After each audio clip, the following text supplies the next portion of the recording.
చిరంజీవికి ఎన్టీఆర్ అవార్డు, కమల్ హాసన్ కు పైడి జయరాజ్ పురస్కారం. వీటితో పాటు 2025కు గాను గద్దర్ సినీ అవార్డులు ప్రకటించింది తెలంగాణ ప్రభుత్వం. మార్చి 19న ఉగాది నాడు ఈ అవార్డులు వేడుక జరుగుతుంది. సినిమా అవార్డుల పండగ రానే వచ్చింది. 2025కు గాను గద్దర్ సినీ అవార్డులను ప్రకటించింది తెలంగాణ ప్రభుత్వం. అవార్డుల కోసం ప్రభుత్వానికి 90 ఎంట్రీలు అందాయి. వాటిలో 68 చలనచిత్ర విభాగానికి సంబంధించినవి, 22 షార్ట్ అండ్ అదర్ ఫిల్మ్ కి సంబంధించినవి. మణిశర్మ ఆధ్వర్యంలో ఏర్పాటైన కమిటీ ఫిబ్రవరి 6 నుంచి సినిమాలు చూడడం మొదలుపెట్టింది.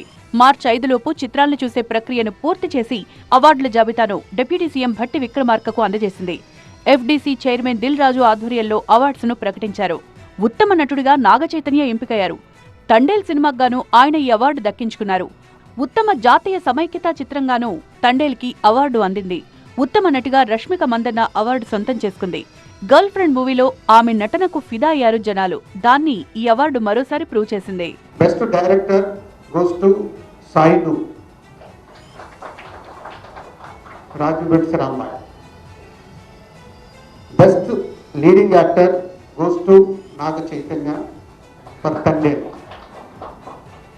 Best leading actress Rashmika Mandanna goes to the girl film is the girlfriend. ఉత్తమ తొలి చిత్రంగా రాజు వెడ్స్ రాంబాయి అవార్డును దక్కించుకుంది. ద్వితీయ చిత్రంగా దండోరా, తృతీయ చిత్రంగా the great pre wedding show పురస్కారాలు అందుకోనున్నాయి. ఉత్తమ పర్యావరణ చిత్రంగా అందరూ ముక్త కంఠంతో ఇగ్వాని ఎంపిక చేశారు. ఉత్తమ డెబ్యూ చిత్రంగా లిటిల్ హార్ట్స్, ఉత్తమ వినోదాత్మక చిత్రంగా సంక్రాంతికొస్తున్నాం అవార్డులు సొంతం చేసుకున్నాయి. ఇక ఎన్టీఆర్ నేషనల్ అవార్డు ప్రముఖ నటుడు చిరంజీవిని వరించింది. పైడి జయరాజ్ అవార్డుకు కమల్ హాసన్ ను ఎంపిక చేశారు. సినారి అవార్డు గేయ రచయిత సుద్దాల అశోక్ తేజకు దక్కగా, రఘుపతి వెంకయ్య అవార్డు రమేష్ ప్రసాద్ కు దక్కింది. అక్కినేని నాగేశ్వరరావు అవార్డును జయసుధ సొంతం చేసుకున్నారు.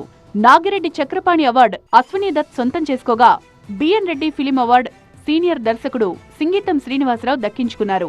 కాంతారావు అవార్డుకు ఆర్ నారాయణమూర్తిని ఎంపిక చేశారు.